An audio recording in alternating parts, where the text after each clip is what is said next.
நல்ல மெய்ப்பன். உலகத்தில் அநேக மெய்ப்பர்கள்லாம் இருக்கிறாங்க.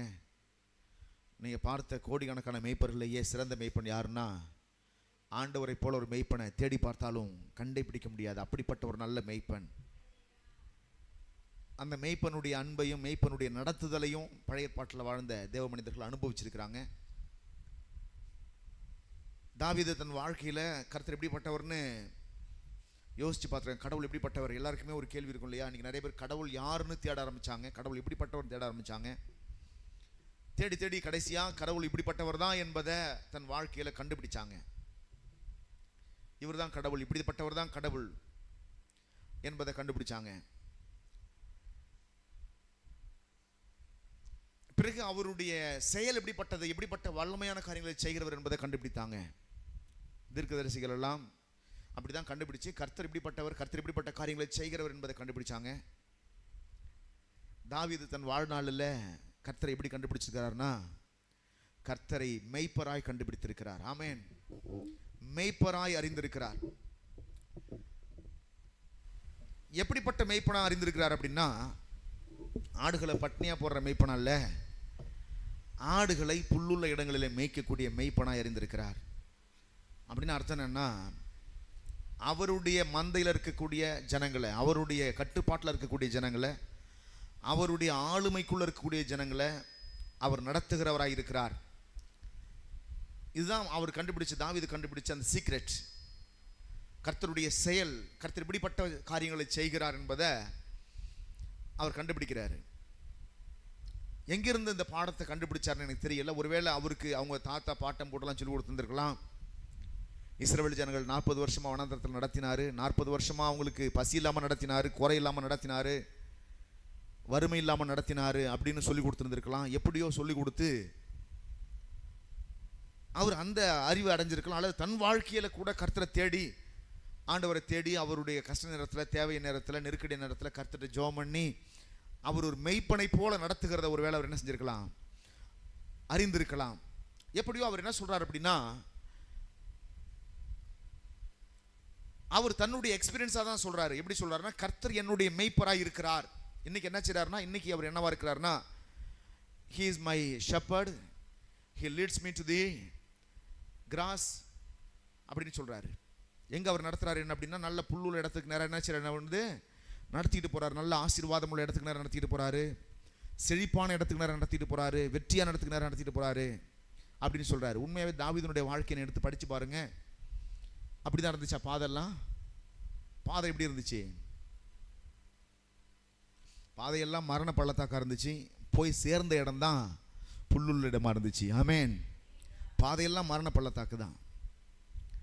காரணம் தம்பி தான் மரணன்ற மாதிரி தான் தாவீதுனுடைய லைஃப் இருந்துச்சு. நீங்கள் படித்து பார்த்தீங்கன்னா அது உங்களுக்கு நல்லா தெளிவாக தெரிய ஆரம்பிக்கும்.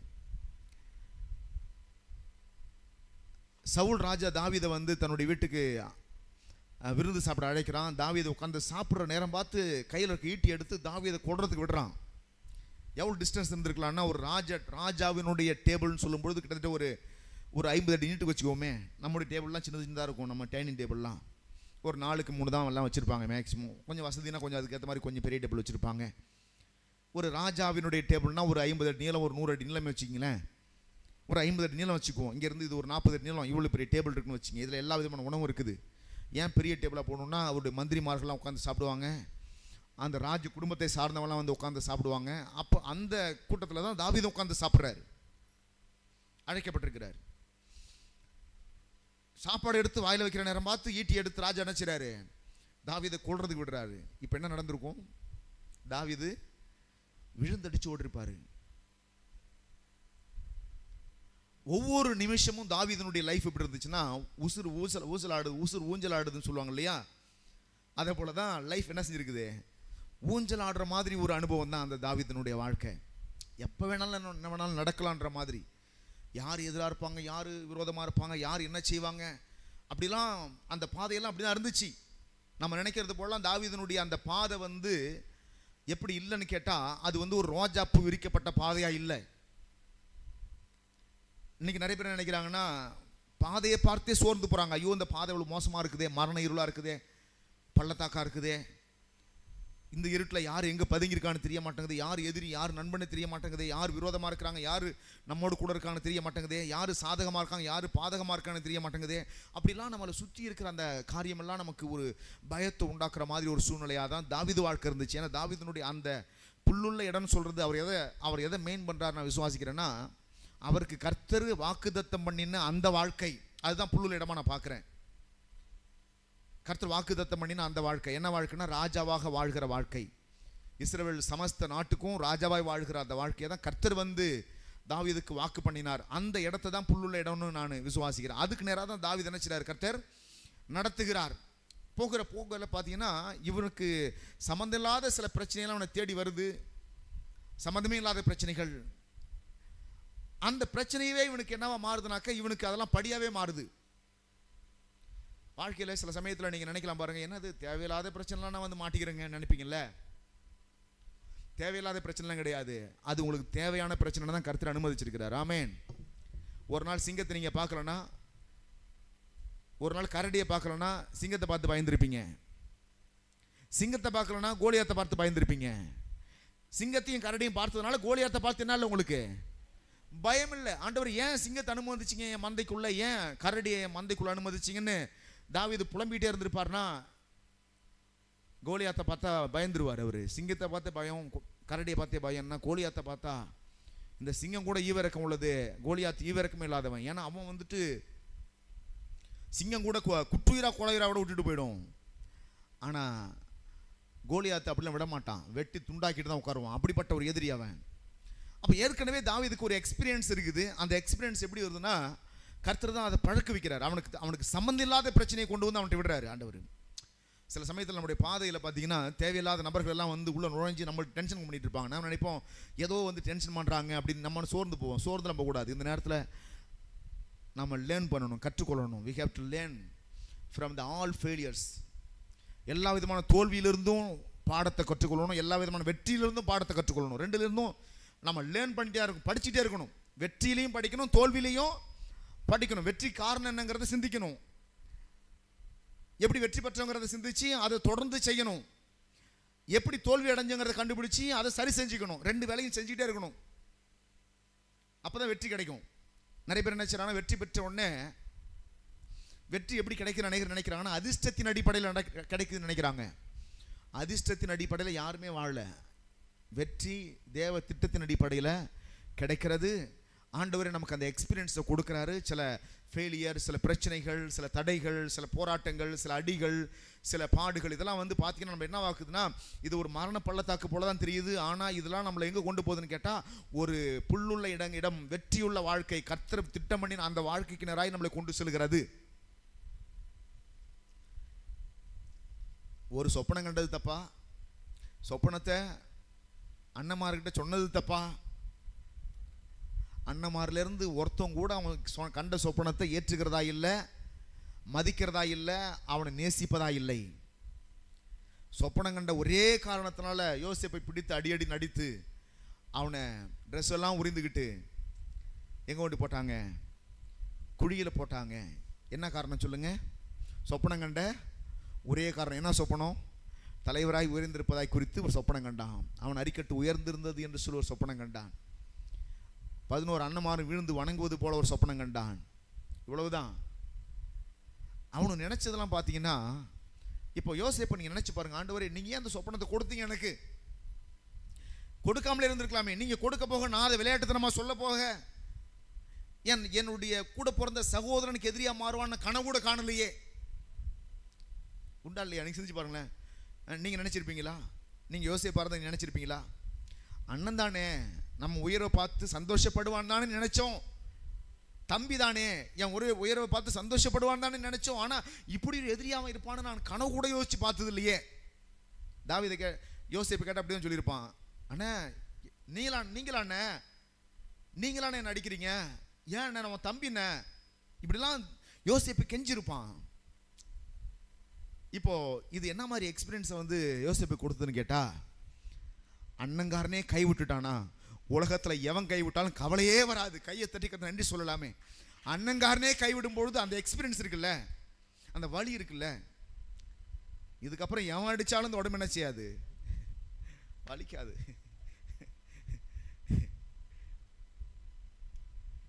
கடிக்கும் போது யார் என்னன்னு பார்த்து கடிக்கிறது இல்லையான்ற போல.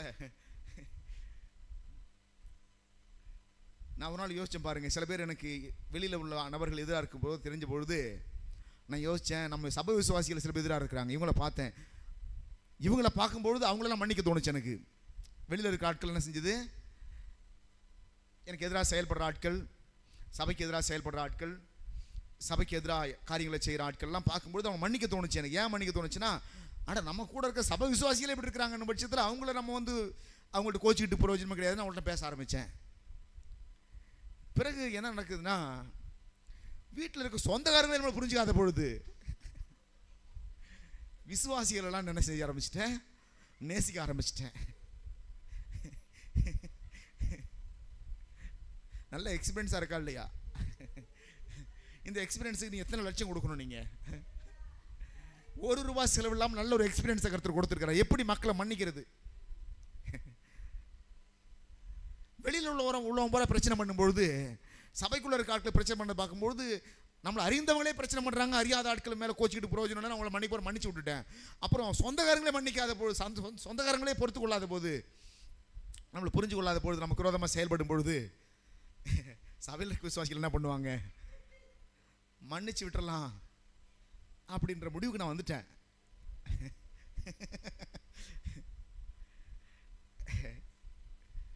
இப்போ என்ன நிலைமைக்கு வந்திருக்கிறேன்னு கேட்டா, கிட்டத்தட்ட ஒரு ஞானி நிலைமைக்கு வந்துட்டு நான்.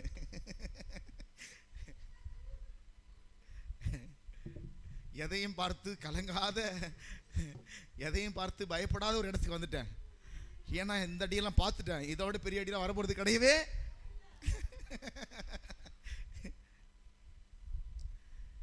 குடர்ந்து துரோகம் பண்ற ஆட்கள்லாம் பார்த்தாச்சு. இனிமேல் யார் இதை விட யாரும் ஜெயிக்க பீட் பண்ற மாதிரி ஆட்கள் வரப்போறதே கிடையாது.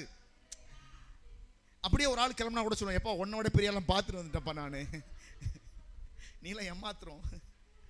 உன்னை விட பிரச்சனை பண்ணுற ஆட்கள்லாம் பார்த்துட்டு அந்த ஆட்கள்லாம் கடந்து வந்திருக்கிறேன். என்ன மாதிரி எக்ஸ்பீரியன்ஸ் உள்ள நான், சிங்கத்தை ஜெயிச்சாலும் நான், கரடியை ஜெயிச்சாலே, கோலியாத்து, நீலாம் ஏமாத்துறோம். இன்னும் ஒன்றுமே கிடையாதுடா. ஆற்றையும் ஊற்றையும் கடந்து வந்தோம், தேவனங்களை விசாலமான இடத்துல கொண்டு வந்து விட்டார். இதுதான் தேவ பிள்ளைகளுடைய வரலாறு. The experience of God's people is, what is the experience? அவங்க அந்த மரண பள்ளத்தாக்கையும் ஆற்றையும் ஊற்றையும் கடந்து வந்தார்கள்.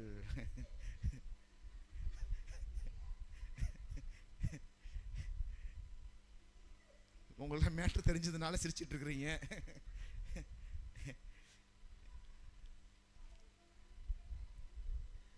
பாருங்க தேவனுடைய பிள்ளைகளே, ஆற்றையும் ஊற்றையும் கடந்து வந்தாச்சு, செங்கடலே கடந்து வந்துட்டப்பா. இந்த யோர்தானை ஏமாத்திரம் செங்கடலே கடந்து அடுக்கு நாட்கள். சொல்லுங்க, செங்கடலையே இதை விட பிரச்சனை வந்துட போகுது. என்ன பிரச்சனை வந்தாலும் ஒரு மனுஷன் ஆபீஸ்ல பயங்கரமான பிரச்சனையா, ஆளுக்கு அழும்பி அந்த ஆளுக்கு விரோதமா நிறைய பிரச்சனை பண்ணாங்களாம். அந்த ஆள் எவ்வளவு பிரச்சனை பண்ணாலும் அசைஞ்சு கொடுக்க மாட்டாராம், அவர் பாட்டுக்கு அமைதியா இருப்பாராம். என்ன பிரச்சனை பண்ணாலும் சரி, என்ன மாதிரி கம்ப்ளைண்ட் பண்ணாலும் பயப்பட மாட்டாராம். ஆனா ஒண்ணு மட்டும் செய்வாராம், எப்பெல்லாம் ஆபீஸ்ல இந்த மனுஷனுக்கு விரோதமா 4-5 பேர் எழும்பி பேசுறாங்களோ அப்பெல்லாம் தான் பாயிற பர்ஸ் எடுத்து திறந்து பார்த்துக்குவாராம்.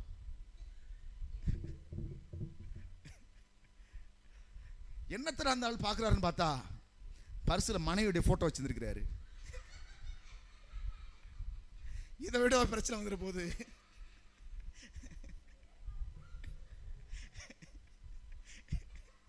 இதை விட பிரச்சனை வந்துட போகுது.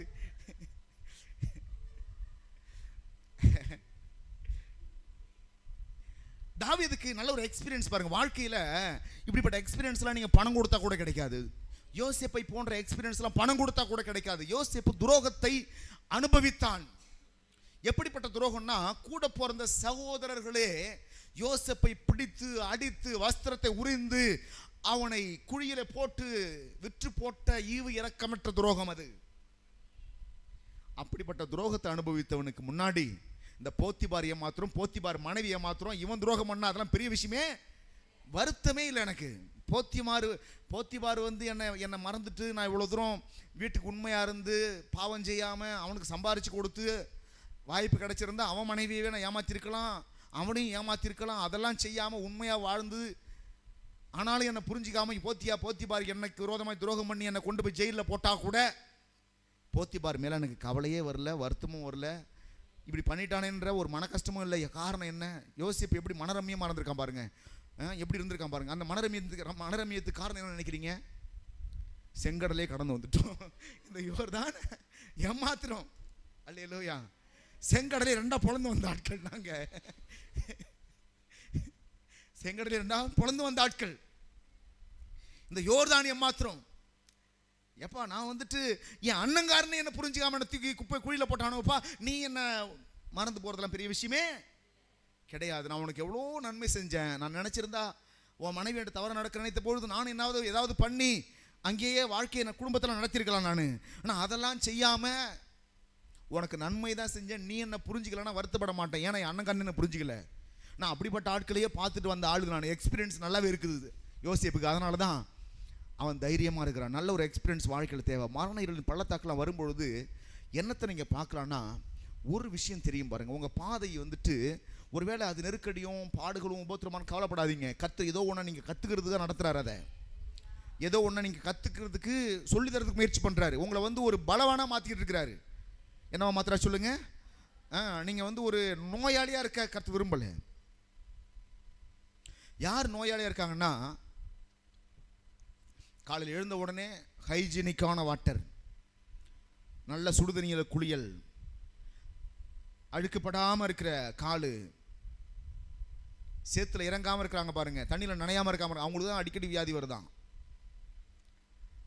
சில மக்கள்லாம் பாருங்க ஒரு சுத்தம் இருக்காது, கையெல்லாம் அழுக்கா இருக்கும், காலெல்லாம் அழுக்கா இருக்கும், உடம்பெல்லாம் அழுக்கா இருக்கும், குளிக்க மாட்டாங்க, எந்த வியாதியும் வராது உடம்புல. என்ன காரணம்னா கிருமியெல்லாம் ஃபைட் பண்ணி டயர்டாக கிடக்குது.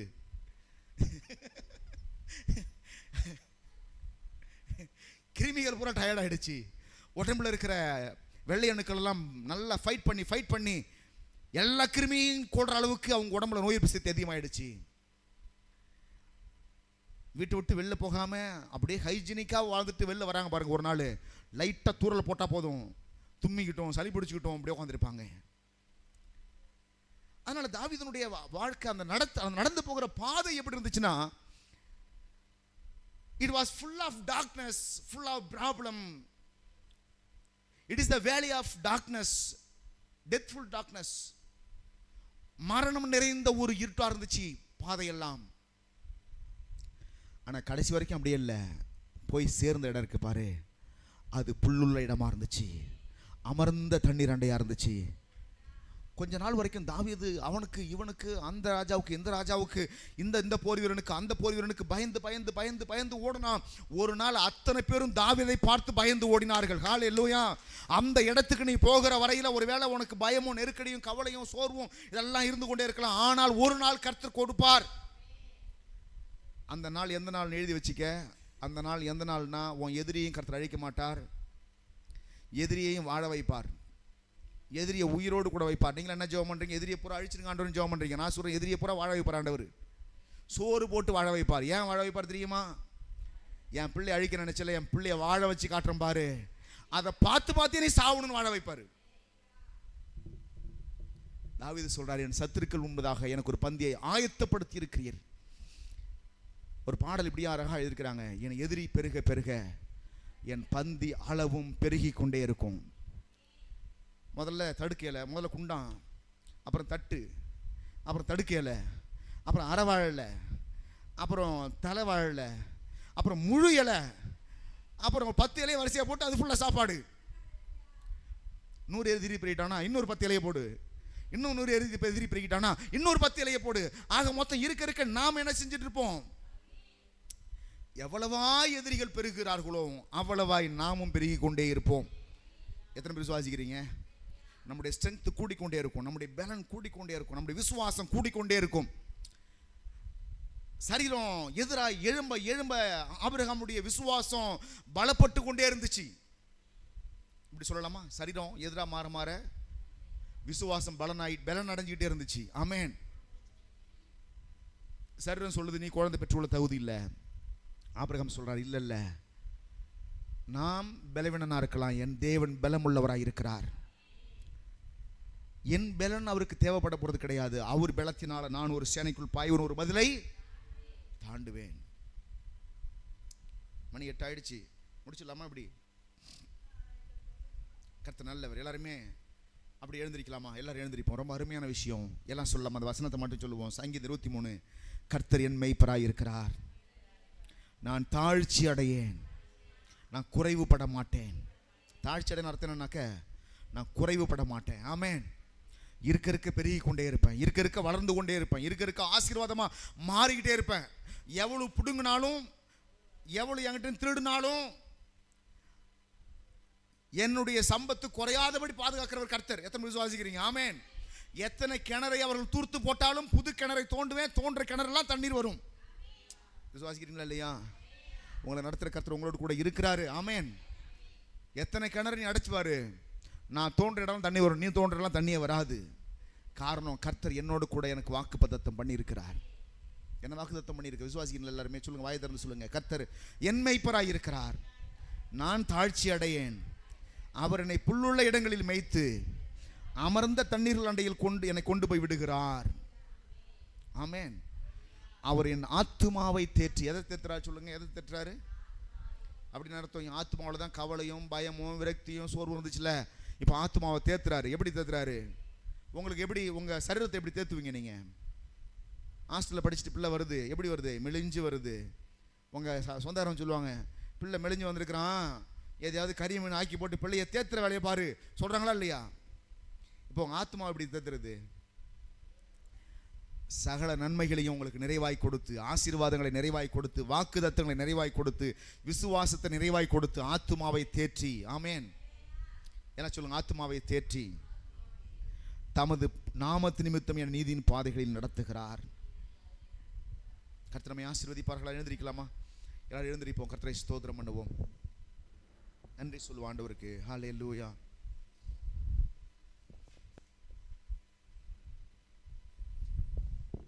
எல்லாரும் வாயில திறந்து அப்படியே ஸ்தோத்திரம் பண்ணி ஜெபம் பண்ணுவோமா? ஹல்லேலூயா, ஹல்லேலூயா, ஹல்லேலூயா. எல்லாரும் வாயில திறந்து ஸ்தோத்திரம் பண்ணுங்க. இயேசுவுக்கு நன்றி சொல்லுங்க. ஆண்டவருக்கு நன்றி சொல்லுங்க. ஆண்டவருக்கு நன்றி சொல்லுங்க. ஆண்டவருக்கு நன்றி சொல்லுங்க. உள்ளத்தின் ஆழத்துல இருந்து நன்றி சொல்லுங்க. ஹல்லேலூயா, ஹல்லேலூயா. இயேசுவே, எங்கள் எஜமானரே, எங்கள் மனவாளரே, எங்கள் தகப்பனே, எங்கள் கேடகமே, நன்றி ஆண்டவரே. ஸ்தோத்திரம் ஆண்டவரே, ஸ்தோத்திரம் ஆண்டவரே.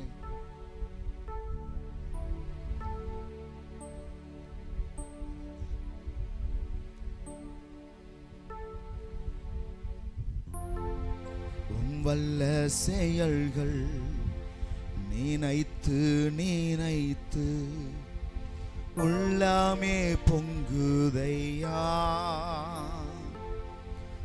வல்ல செயல்கள் நினைத்து நினைத்து உள்ளாமே பொங்குதையா. நல்லவரே, நன்மை செய்தவரே, நன்றி நன்றி ஐயா. நல்லவரே, நன்மை செய்தவரே, நன்றி நன்றி ஐயா.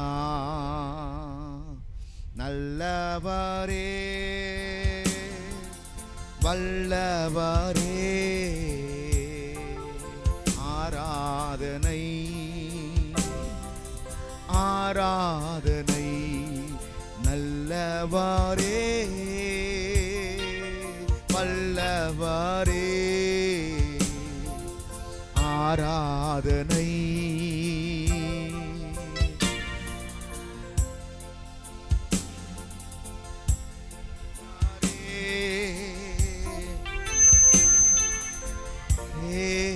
ஆராதனை. மறுபடியும் சேர்ந்து சொல்லுவோம். நல்லவரே, வல்லவரே, ஆராதனை ஆராதனை.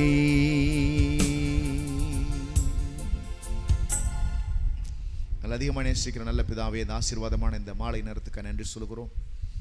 எங்கள் தேவன் நீர் நல்லவராய், வல்லவராய், அற்புதங்களை செய்கிறவராய், அதிசயங்களை செய்கிறவராய், எங்களை வாழ வைக்கிறவராய், உயர்த்துகிறவராய், எங்களோடு கூட இருக்கிறீர் ஆண்டவரே. அதற்காய் ஸ்தோத்திரம்.